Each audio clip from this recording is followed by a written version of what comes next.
Why has the president of Rwanda, Paul Kagame, been invited to speak at Yale? That's a question some are asking ahead of a planned speech Tuesday. Sure, he's been credited with helping halt the Rwandan genocide, and even the New York Times has called him the global elite's favorite strongman. But there's a darker side to Kagame the media likes to ignore. That's why groups wrote an open letter to Yale questioning the decision to allow him to speak unchallenged.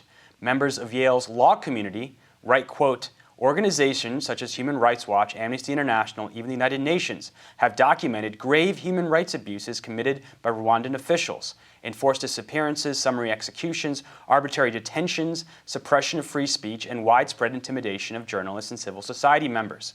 By ignoring these violations, Yale implies that serious human rights violations are less important to our community than reaching development goals. We disagree. Yale ignored our repeated interview requests, but now we're joined by Anjan Sundaram. He's the author of Bad News, Last Journalist in a Dictatorship, and Stringer, A Reporter's Journey in the Congo. An award-winning journalist, he's reported from Central Africa for the New York Times, Associated Press, and he's also an alumni of Yale. So can you start off by giving us your response? We know that you've also been in touch with Yale. What is your thought about the reaction from the overall, several members from the Yale community? There's going to be a protest tomorrow, a teach-in ahead of Kagame's speech. But what's your response to the school inviting him? And thus far, from the press releases and the information we have, it appears his event is going to go unchallenged. His record is not going to be challenged in the introduction and the materials that's going to be presented. So thank you for having me, Jessel. I think it's a travesty that Yale is inviting someone whose human rights abuses are so well documented.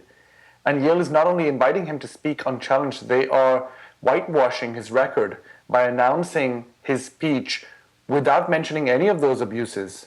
They're also relying on an informed audience to ask him tough questions. That's what they said to me, rather than asking him those tough questions themselves. In essence, they're giving him a platform to propagate government and official propaganda.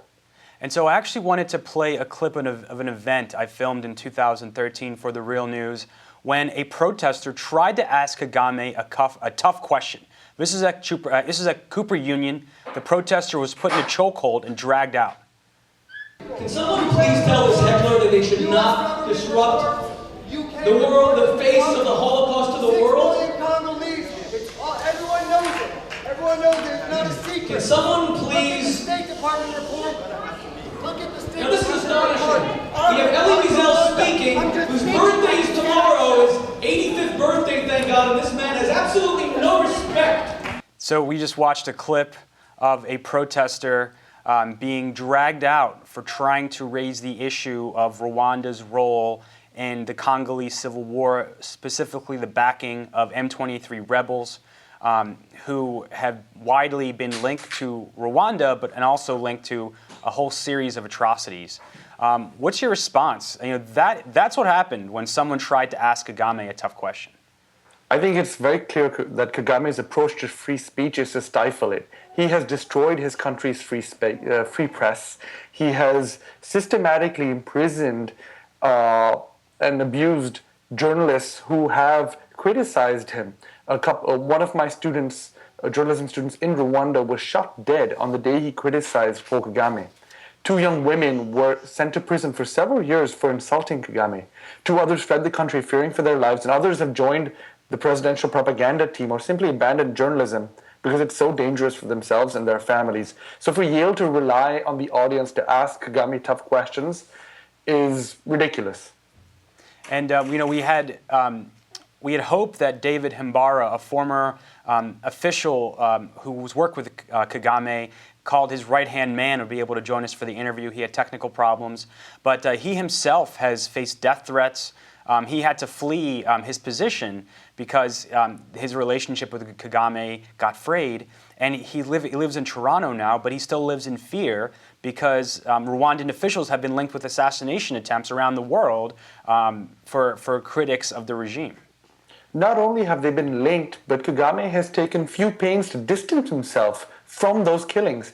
After Patrick Karegeya, a former spy chief in Rwanda, was strangled to death in a hotel room in Johannesburg, Kagame came out and said, people who criticize the government will get what they deserve. And so there's very little ambiguity about who might be responsible for these killings. Kagame's opponents, journalists, political opponents, military officials, former military officials, have all suspiciously, one by one, turned up either in prison or dead. And so, supporters of Kagame would say, he helped stop the Rwandan genocide. We've seen a mini economic miracle in Rwanda. Since the genocide, there's been many economic leaps. And although he's authoritarian, maybe that's what people need there. Maybe they need a strong man to help take the country to a place of stability and prosperity. Those are common arguments made by his supporters. How do you respond to those type of arguments? I would compare the situation to Congo and say, look, at least it's not as bad as what's going on in Congo. So I think it's fair to say that that's what the people need, but the people should be able to freely choose that. Unfortunately, whenever people try to express themselves freely in Rwanda, they end up in prison or dead or out of the country. So Kagame does not offer Rwandan people the opportunity to speak freely. And anyone who claims to speak on behalf of the Rwandan government is being dishonest, because it's been well documented that there is no free speech in Rwanda. To the point about economic development, I think one needs to look at it in the context of other dictatorships. Dictatorships like Iraq, Syria, Saddam Hussein, Bashar al-Assad, Muammar Gaddafi, they all had countries with good roads, good hospitals, growing economies. These are not new things that we know dictatorships can accomplish. Of course, if you criticize the government, you lose all those benefits. You lose access to the hospital. Indeed, you are abused in prison, sometimes tortured or even killed. So these arguments in favor of Kagame are not new, or they could be applied to almost any dictatorship. And finally, I wanted to turn to news out of Congo. A total of 14 protesters and 3 police officers were killed in violent clashes in Kinshasa on Monday, September 19th. Police in Kinshasa fired shots and tear gas canisters to disperse protesters marching against an expected move by the president to delay an election. And we've seen this violence sort of explode in Congo over the last few months. I think this is key, the issue of Rwanda in Congo. Among the demands of the concerned Yale community members is Kagame be questioned over Rwanda backing M23 rebels implicated in abuses in the DRC. That's what that protester was asking about when he was dragged out of that speech at Cooper Union. Talk about this, because I think for a lot of people in the West, they're just unaware of the documented role that Rwanda has played with the M23 rebels and beyond. Sure. So I met the M23 rebels a couple of years ago in Congo, and it's well documented that the Rwandan government did support those rebels. Now, Rwanda's involvement in Congo, at least in the last couple of decades, goes back to 1996, when Rwandan forces invaded Congo, toppled Mobutu Sese Seko, the then dictator of Congo, and sparked a war that continues to today and has claimed the lives of more than 5 million people. Rwanda subsequently invaded Congo again in 1998 and continues to support rebel groups in eastern Congo that challenge the government and are responsible for a host of human rights violations, mass refugee, people fleeing in mass, hundreds of thousands of people, mass rapes, events of undescribable violence.